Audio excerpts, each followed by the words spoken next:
안녕하세요. 코인크래프트입니다. 오늘은 스테이블 코인 대 기존 암호화폐라는 주제로 이야기를 한번 해보도록 하겠습니다. 최근 들어 달러 스테이블 코인에 대한 관심이 아주 뜨거운데요. 반면 비트코인을 제외한 알트코인들은 지속적으로 하락세를 보이며 시장에서 관심이 시들어가고 있습니다. 도널드 트럼프 미국 대통령이 스테이블 코인을 지지하는 것도 결국 달러의 부활을 위한 도구라는 분석이 나오고 있는데요. 그렇다면 앞으로 암호화폐의 지위는 어떻게 될까요? 시장이 점점 비트코인과 달러 스테이블 코인 중심으로 재편이 되면서 기존 알트코인들은 점차 사라지게 될까요? 아니면 스테이블 코인과 기존 암호화폐가 서로 공존하며 성장을 할 수 있을까요? 오늘 영상에서는 스테이블 코인의 동작 원리를 기술적으로 분석을 하고 기존 암호화폐가 앞으로 어떤 운명을 맞이할지 깊이 있게 살펴보도록 하겠습니다. 이 영상을 끝까지 시청하신다면 향후 암호화폐 시장이 어떤 방향으로 나아가게 될지 명확하게 이해하게 될 수 있을 것입니다. 그럼 시작해 보겠습니다. 달러 스테이블 코인은 미국 달러에 고정된 암호화폐로서 법정 화폐 기반 경제와 블록체인 기반 경제를 연결하는 중요한 역할을 합니다. 스테이블 코인은 담보로 하고 있는 물건에 따라서 크게 네 가지로 분류를 할 수가 있겠는데요. 법정 화폐 담보형, 암호화폐 담보형, 알고리즘 기반, 원자재 담보형, 크게 네 가지 이렇게 구분을 할 수가 있습니다. 최근 미국 상하원에서 발의한 법안에서는 달러나 미국채를 담보로 하지 않는 스테이블 코인은 암호화폐로 인정하지 않겠다고 이야기를 하고 있죠. 그리고 현재 가장 많이 사용하고 있는 스테이블 코인이 법정 화폐 담보형 코인이기 때문에 오늘은 이 법정 화폐 담보형 스테이블 코인에 대한 이야기를 다루도록 하겠습니다. 법정 화폐 담보형 스테이블 코인의 대표적인 예로는 테더 USD가 있고 그 다음으로는 서클 USD가 있습니다. 이 모델은 모두 1대1 법정화폐 예치를 기본으로 하고 있습니다. 작동 원리를 간단하게 설명을 드리면 이 사용자가 달러를 발행사인 테더나 서클사에 예치를 하게 됩니다. 여기서 사용자는 우리와 같은 일반 사용자를 의미하는 것은 아니고 기관 투자자를 의미하고요. 담보로 예치받은 발행사는 해당 금액만큼의 스테이블 코인을 발행하게 됩니다. 경우에 따라서 이 테더사나 서클사가 직접 달러를 예치하고 발행을 하기도 하고요. 이 과정을 민팅이라고 부릅니다. 발행사가 스테이블 코인을 민팅할 때 특정 블록체인 네트워크를 선택을 해야 되는데요. 스테이블 코인은 독립적으로 발행할 수가 없습니다. 반드시 이더리움이나 트론, 솔라나와 같은 우리가 알고 있는 기존의 블록체인을 사용해서 스테이블 코인을 발행하게 됩니다. 특정 블록체인 네트워크를 기반으로 스테이블 코인을 민팅한다는 것의 개념은 오늘의 주제와도 연결되는 아주 중요한 사항이기 때문에 다음 챕터에서 자세하게 다루기로 하고 지금은 일단 이 정도로 넘어가도록 하겠습니다.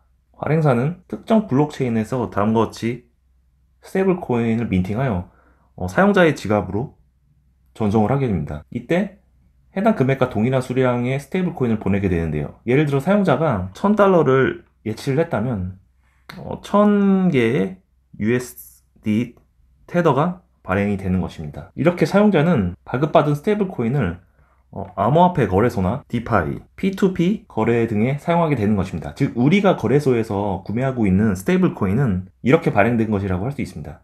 이후 사용자가 다시 스테이블 코인을 달러로 환전하고 싶을 경우 발행사에 스테이블 코인 반환을 요청을 하게 됩니다. 이후 발행사는 해당 코인을 소각시켜 버리게 되고요. 이후 사용자는 발행사로부터 달러를 환전받게 됩니다. 이렇게 간단하게 스테이블 코인의 동작 원리를 설명을 드렸었는데요. 저희가 한 가지 짚고 넘어가야 할 부분이 있습니다. 앞서 말씀드렸던 것처럼 스테이블 코인을 민팅할 때, 즉 발행할 때 특정 블록체인을 통해서 민팅을 한다고 하는데 이게 무슨 의미인지 조금 더 자세하게 살펴보도록 하겠습니다. 스테이블 코인은 블록체인 위에서 작동하는 하나의 토큰이라고 할 수 있는데요. 스테이블 코인은 단순한 디지털 숫자가 아니라 블록체인 네트워크에서 스마트 컨트랙트로 관리되는 토큰이라고 할 수 있습니다. 이 말은 곧 스테이블 코인이 특정 블록체인 위에서만 동작하고 작동할 수 있다는 뜻이죠. 예를 들어 테더 USDT ERC20은 이더리움 네트워크에서 작동하는 버전이라고 할 수 있고 USDT TRC20은 트론 네트워크 위에서 동작하는 스테이블 코인이라고 할 수 있습니다. 그리고 USDT BEP20은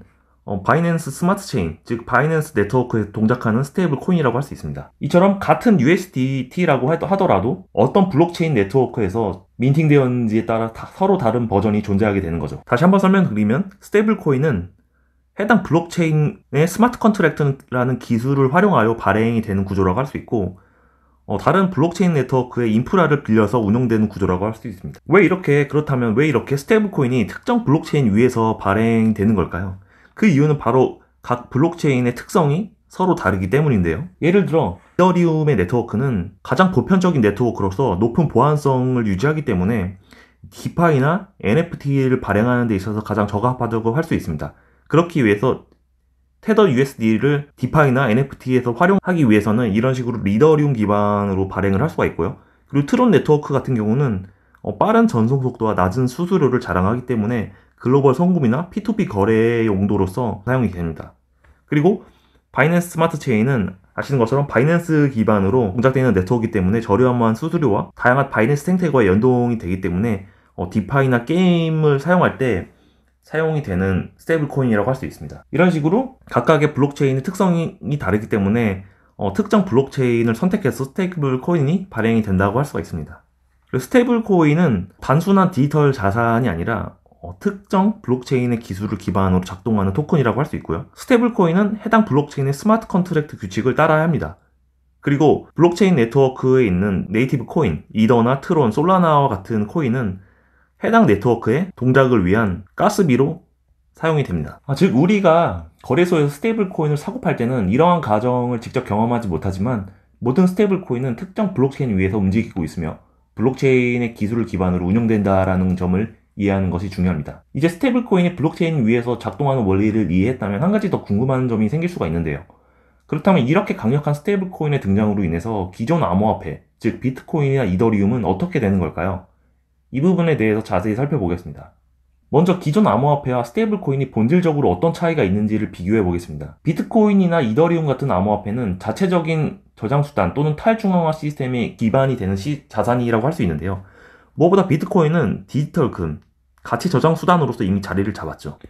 그리고 이더리움 같은 경우는 앞서 설명드렸던 것처럼 네트워크의 가스비 또는 스마트 컨트랙트를 실행하는 용도로서 사용이 될 수가 있습니다. 반면 스테이블 코인은 가격 변동성을 최소화하여 거래 및 결제 용도로 설계된 디지털 화폐라고 할 수가 있습니다. 중요한 점은 스테이블 코인이 성장할수록 기존 암호화폐는 어떤 영향을 받을 것인가 하는 점인데요. 스테이블 코인의 성장은 암호화폐 시장에서 두 가지 중요한 영향을 미치게 됩니다. 첫 번째로 암호화폐 시장의 유동성이 증가를 하게 됩니다.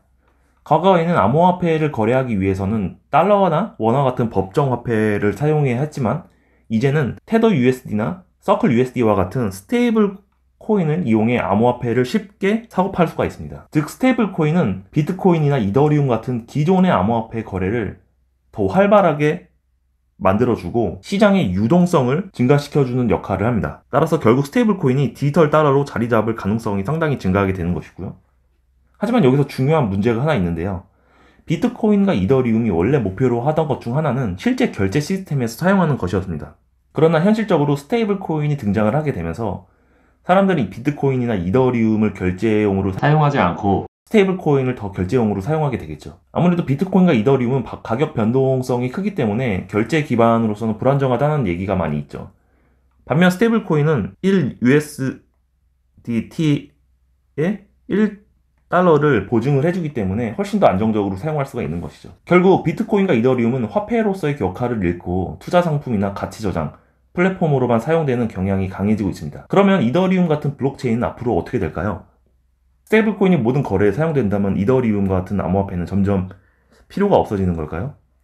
이제 살펴보도록 하겠습니다. 사실 이더 같은 경우는 단순한 가스비 이상으로 작동할 수 있는 여러 가지 방법을 모색을 하고 있는데요. 이더리움은 최근 EIP155라는 업그레이드를 통해서 이더가 점점 더 희소화하도록 설계를 하였습니다. 이제 이더리움 네트워크에서 트랜잭션이 발생을 해서 이더가 사용이 될 때마다 이더가 소각이 되도록 설계가 됐습니다. 즉 이더가 점점 줄어들면서 희소성이 증가하게 되고 이는 장기적으로 가격의 상승 요인이 될 수 있는 것입니다. 두 번째는 현재 많은 디파이 프로젝트에서 이더를 예치하고 스테이블 코인을 대출받을 수 있는 구조를 만들고 있습니다. 즉 이더를 단순한 가스비가 아니라 금융 시스템에서는 핵심 자산으로 활용하는 방향으로 발전을 하고 있습니다. 세 번째는 이더리움 네트워크의 확장성을 높이기 위해서 폴리곤이나 아비트럼, 오티미즈 같은 레이어 2 솔루션들이 개발이 되고 있습니다. 이러한 레이어 2 기술이 확산이 되면서 이더는 단순한 가스비로만 사용되는 것이 아니라 더 많은 금융 서비스에서 핵심 자산으로 자리 잡을 가능성이 높아진다고 할 수 있습니다. 즉 스테이블 코인을 중심으로 암호화폐 시장이 재편될 가능성은 높지만 이더리움 같은 네이티브 코인이 네트워크에서 계속해서 중요한 역할을 할 수 있도록 발전해 나가고 있다는 것이 중요하다고 할 수 있습니다.